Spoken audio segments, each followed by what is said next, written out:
నువ్వేంటి ఇక్కడ? అంటే సడన్ గా వచ్చావు కదా, ఇంట్లో మా అమ్మా నాన్న కూడా లేరు.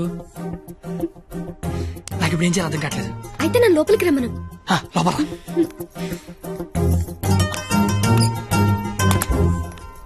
ఓయ్, సడన్ గా ఎంట్రీ ఏంటి? ఇంకొక రోజు అయితే మనం పందెం గెలిచేస్తాం కదా. అది చెప్పడానికి వచ్చావా? మనం ఎలాగో గెలిచేస్తాం. ఆ తర్వాత లైఫ్ అంతా ఈ ఇంట్లోనే ఉండాలిగా. మా అత్తగారి ఇల్లు ఎలా ఉందో చూద్దామని. చూడు మరి. నువ్వు చూపించు. ఇదే మా విశాలమైన హాలు.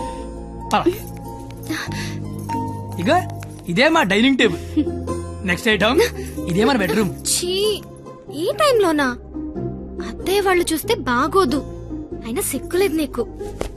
వచ్చిన బుజ్జి తల్లోడమ్మా. దై దై దై దై దై దై దై దై దై దై.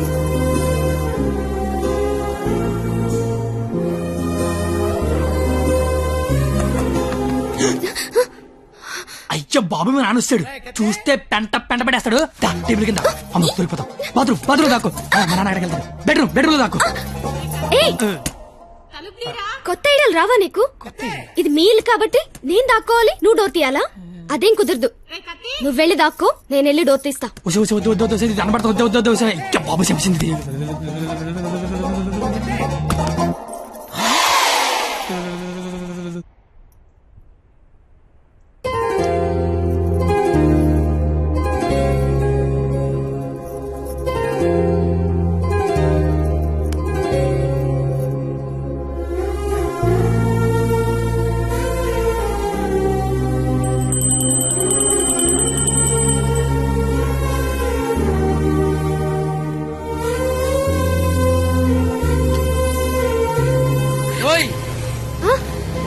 త్వరగా వెళ్తానత్తయ్య.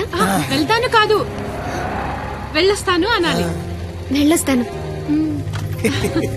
బాయ్.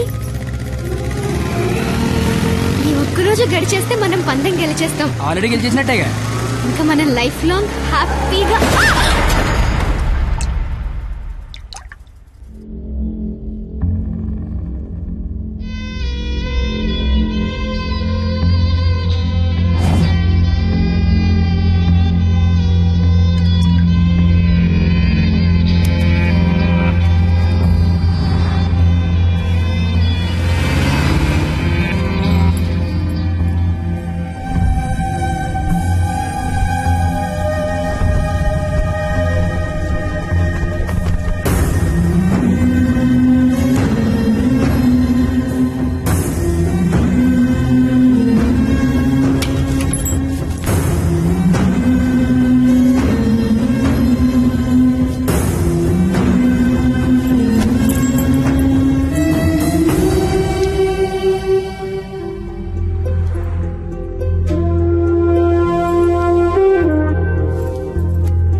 నీకేం కాదు, నేనున్నాగా.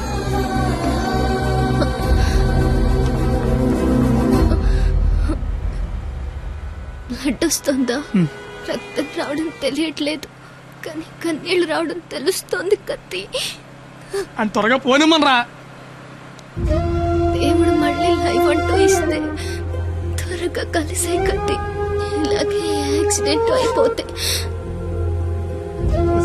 నువ్వేం మాట్లాడక, దండం పెడతానే. అత్తయ్య గారికి వెళ్ళొస్తానని చెప్పాను, మళ్ళీ వెళ్ళకపోతే ఫీల్ అవుతారేమో. సైలెంట్ గా ఉండవే ప్లీజ్.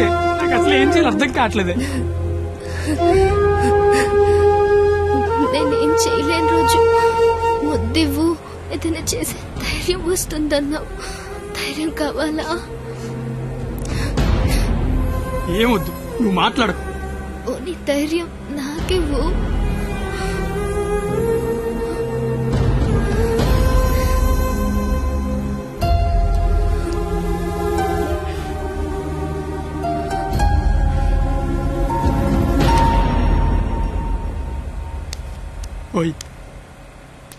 996 నిన్నే 996 నేను నీతోనే మాట్లాడుతున్నాను. వినిపిస్తోందా? 996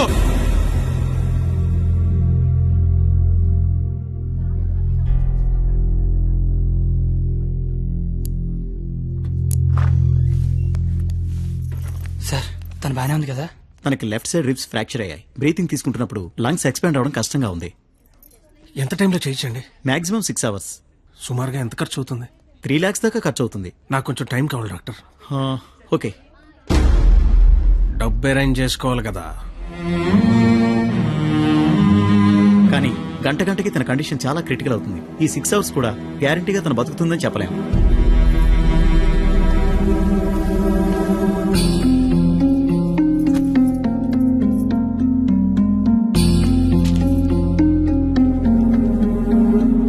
నువ్వు రాసిన అగ్రిమెంట్కి, దాని ఆపరేషన్కి 6 గంటల టైం ఉంది. ఈలోగా నువ్వు డబ్బు తెచ్చి కట్టు. మరో క్షణం నేను ఓడిపోయిన సంతకం పెట్టేస్తా. లేదా నేను ఓడిపోయిన నువ్వు సంతకం పెట్టు, మరో క్షణం నేను డబ్బు కట్టేస్తా. ఈ రెండిట్లో దేనికైనా నాకు ఒక్క క్షణం చాలు. ఇక 6 గంటలుంది, చూస్తా అది నా కూతురుగా బతుకుద్దో లేదా నువ్వు అనుకుని ఆ ప్రేమ బతుకు. ఏంటండి ఇదంతా? కూతురు అక్కడ చావు బతుకుల మధ్య ఉంటే అది ఇప్పుడేంటి? ఏ రోజైతే ఇలాంటి క్వాలిటీ లేని అలగా యదవను ప్రేమించానని చెప్పిందో ఆ రోజే నా దృష్టిలో అది బతికుందనుకోవట్లేదు. నా కూతురుగా బతికించుకోవాలనుకుంటున్నాను.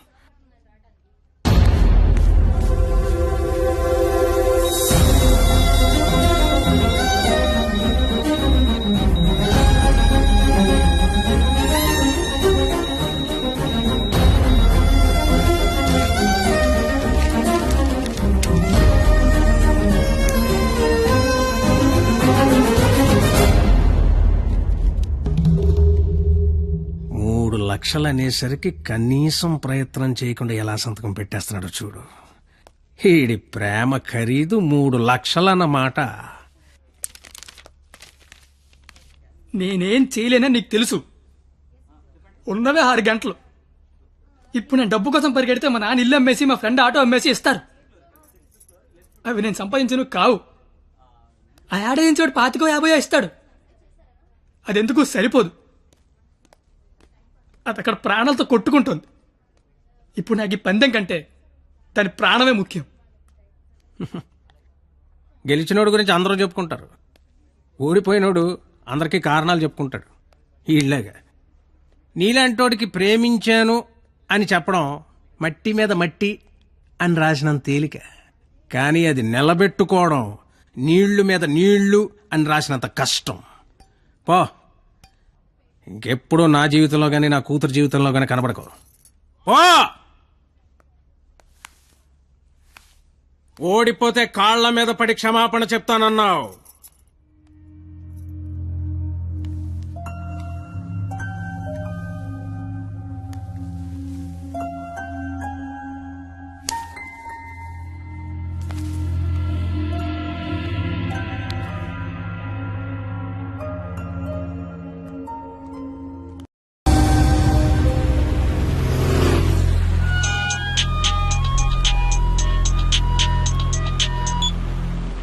హలో, నేను పరిణీత వాళ్ళ అమ్మని మాట్లాడుతున్నాను. ఆపరేషన్ అయిందా? Doctor operation చేయనంటున్నాడు.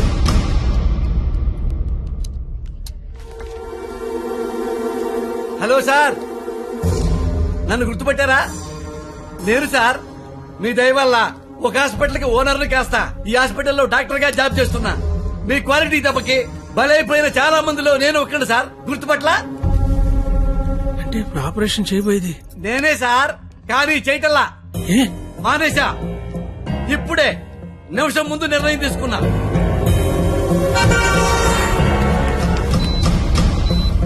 మీకు తెలుసుగా సార్, నేను పెద్ద మెంటల్ లాయల్ని. చేసే పనిలో క్వాలిటీ ఉంటల్లా. ఆపరేషన్ థియేటర్ లో పొట్టకోసి అందులో చేతులు పెట్టడం, మళ్ళీ వేరే పొట్టకోసి అవే చేతులే అందులో పెట్టడం చీ చీ చీ చీ గెలిసిగా ఉంటుంది సార్. క్వాలిటీ ఉంటల్లా, అందుకే మానేశా. నువ్వు కాకపోతే వేరే హాస్పిటల్ షిఫ్ట్ చేస్తా. 100 మంది డాక్టర్లు ఉన్నారు సిటీలో. డాక్టర్, పేషెంట్ కండిషన్ చాలా సీరియస్ గా ఉంది. 5 నిమిషాల్లో ఆపరేషన్ స్టార్ట్ చేయకపోతే చాలా కష్టం. పర్వాలేదు సార్, వేరే హాస్పిటల్ కి షిఫ్ట్ చేస్తున్నారు. దారిలో ఎటు గ్యారెంటీగా చచ్చిపోయింది, అటుకుండా అటు ఇంటికి షిఫ్ట్ చేస్తారు. ఏయ్! నేను మెడికల్ కౌన్సిల్ లో సెక్రటరీని. నేను తలుచుకున్నానంటే నిన్ను డాక్టర్ గా నా సర్టిఫికేట్ క్యాన్సిల్ చేస్తారు. మెడికల్ షాప్ పెట్టుకుంటా, లైసెన్స్ రద్దు చేస్తావు. వడ్డీ వ్యాపారం పెట్టుకుంటా, దాన్ని నాశనం చేస్తావు. లెదర్ బిజినెస్ పెట్టుకుంటా, ఏం చేస్తావు?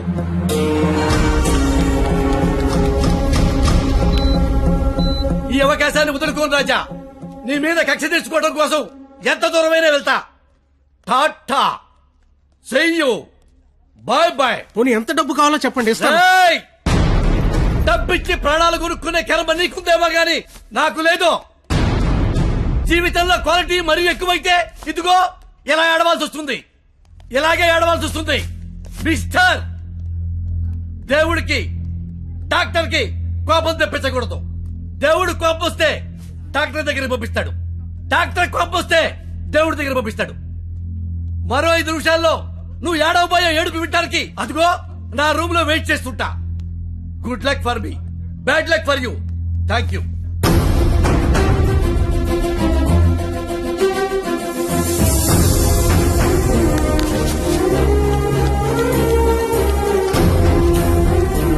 ఇప్పుడు ఆపరేషన్ ఆఫీసర్ కదా, దాని గురించి మాట్లాడాలి. నాకేం సంబంధం? మీకే సంబంధం. 2 నిమిషాలు నాతో మాట్లాడితే 3 నిమిషం పరిగెత్తుకెళ్ళి ఆపరేషన్ చేస్తారు. నేనెందుకు చేస్తాను రాజా? నో, ఆపరేషన్ నేనే చేస్తా. అమ్మా, ఈ అవకాశాన్ని నేను వదులుకోను. సార్, సారీ సార్, ఈ విషయం తెలియక నేను ఆపరేషన్ చేయనని చెప్పాను సార్. ఏ విషయం? అంత బాబు చెప్పాడులే సార్ నాకు. ఏం చెప్పాడు? ఊరుకోండి సార్. సిస్టర్, ఇదిగో నా ATM కార్డు తీసుకొని డబ్బులు రాజాయి. కింద బిల్లు మొత్తం కట్టాయి. ఇంజక్షన్ ఖర్చు కూడా వీళ్ళు ఇవ్వడానికి వీల్లేదు. వెళ్ళు. Okay sir. బాబు బయలుదేరమంటావా? చచ్చిపోయే లోన్ వెళ్ళండి సార్. ఏం కాదు నాన్న, షేక్ హ్యాండ్ ఇవ్వు నాన్న. అవయవదానం చేశారా సరే, పాపను బతికించుకుంటాను. పాపే నా ప్రాణం. రే, నువ్వేంట్రా అక్కడ? ఏం చెప్పావు వాడికి? ఆపరేషన్ చేయను అన్నాడు కదా, ఇప్పుడు చేస్తానంటున్నాడు. ఏం చెప్పావు వాడికి? అసలు నీ ప్రాబ్లం ఏంటి చెప్పు. నీ ప్రాబ్లం ఏంటి? నువ్వు చేయలేకపోయావు, నేను చేస్తానా కదా. ఇప్పుడు ఆపరేషన్ చేయడం ఇంపార్టెంట్, ఎందుకు చేస్తాడు ఇంపార్టెంటా? నిజంగా నాకు అర్థం కావట్లేదు. నీ ప్రాబ్లం ఏంటి చెప్పు. నీకు నేను నచ్చలేదు. నువ్వు నన్ను చేసుకోవాలనుకుంటే నేను నీకు నచ్చాలి. నీ కూతురు నన్ను చేసుకోవాలనుకుంటే నీకు నచ్చాల్సిన అవసరం లేదు. సరే, ఒక ఆడపిల్ల తండ్రిగా నేను నీకు నచ్చలేదు. ఎందుకంటే నువ్వు చూసినాడు చదువు ఉంది, ఉద్యోగం ఉంది. నాకు చదువు లేదు, ఉద్యోగం లేదు. కానీ నీ కూతురు కాడంటే ఇష్టం లేదు.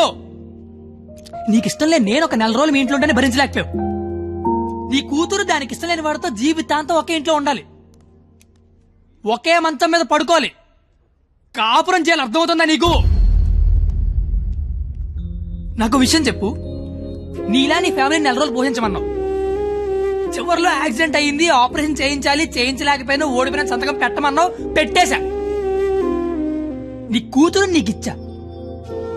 నువ్వేం చేసావు? ఆపరేషన్ చేయించగలిగావా? నువ్వు చేసింది అంటే నేను చేయలేకపోయిందేంటి? ఇప్పుడు ఇద్దరం గెలిచినట్ట, ఇద్దరం ఓడిపోయినట్ట?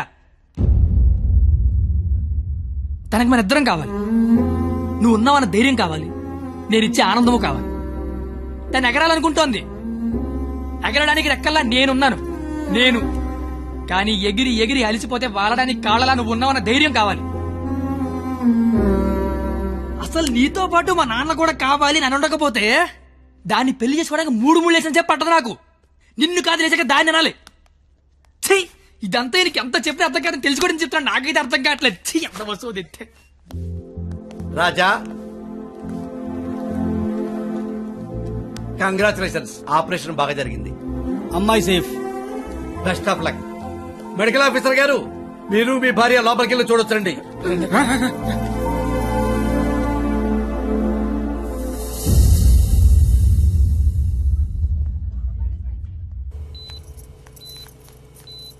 అమ్మ పరిణిత, ఏసీ ఆఫ్ చేయమ్మా, చల్లగాలి వస్తుంది.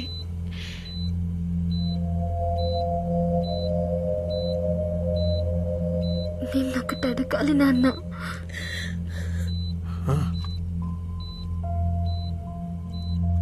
ఇన్నేళ్ల నుంచి నీకు కరెక్ట్ కూతుర్నని ప్రతి క్షణం ప్రూవ్ చేస్తూనే ఉన్నాను నాన్న.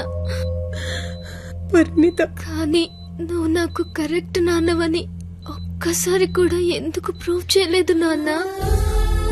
ఆ మాట వినగానే చచ్చిపోవాలనిపించింది. చచ్చిపోయాను. నా కూతురికి ఇష్టం లేని తండ్రిగా. నా కూతురు వాడిని చేసుకుంటే తండ్రిగా నేను ఓడిపోతాను. నా కూతురు గెలుస్తుంది. కూతురిని ఓడించి తండ్రిగా గెలవడం కంటే కూతురిని గెలిపించిన తండ్రిగా గెలవడమే కరెక్ట్ అనిపించింది. గెలిచాను.